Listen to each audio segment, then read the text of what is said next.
Welcome back to Rudy's 1/6 World for another First Thoughts video. This time, we'll be taking a look at the latest announcement from Hot Toys, and it's the first figure from their Thor Love and Thunder line, and we're getting Thor himself in his armored look from the movie. So the movie just premiered last night to what seems like overall positive responses, but it won't open for 2 weeks still, so this is just based on first impressions looking at the promo shots of the figure. So let's talk about the accessories, and immediately, which is becoming pretty standard with Hot Toys, you're getting both a standard and a deluxe version. We'll start with the common accessories for both, which include the standard hexagonal figure stand with the character's name and name of the movie, a set of interchangeable hands, lightning effects for his armor and for his axe, and he has luminous effects for his eyes, which is a cool feature, but not something that I've really found much use for in the past. And both versions do come with an additional accessory that hasn't been announced yet, so I'm guessing it's spoiler heavy, and we'll get it a few weeks after the official movie release. Now, the deluxe adds in some really nice accessories, including gold-sleeved swappable arms that you can add to the chest to create a fully armored look, a second chest armor piece, which has some different color, including some silver metal at the chest portion, and the best part of this deluxe figure is the helmeted sculpt. It has lightning effects around the eyes, and it has an LED light-up feature for the eyes, which I think is the first for a Hot Toys Thor. Now, focusing on his armor, it's Hot Toys again, and it's like their 5th or 6th Thor, so they've gotten really great at the armor plating, and it shows here, the difference being the color apps and the texturing and layering of the armor. It's definitely a brighter armor as opposed to what he's worn in the past, and I like that vibrancy, as I think it'll stand out more if you place him on the shelf with the other versions of the character from previous movies. The lightning effects look great, and I like the effects for the axe, which I think is a new piece we haven't seen before. And the axe also has a light-up feature, which is a great addition. Also, one thing I really like is that the cape is wired, which I think is the first time we're seeing that with a Thor figure.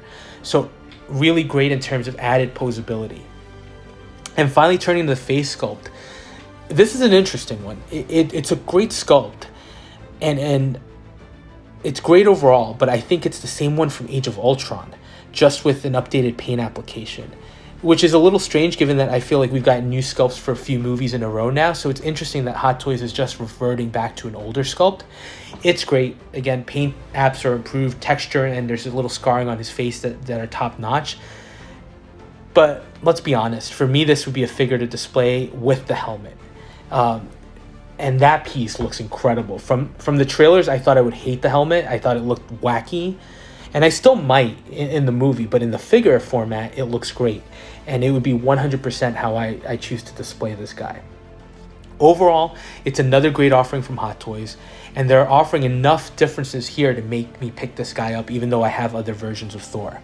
The selling point is definitely the helmet and the different colored armor. That, for me, will set the figure apart. Having said that, cost on Sideshow isn't cheap, with the deluxe coming in at $345 and the standard at $305. So it looks like we're solidly in the $300 range figure. So will I day one pre-order?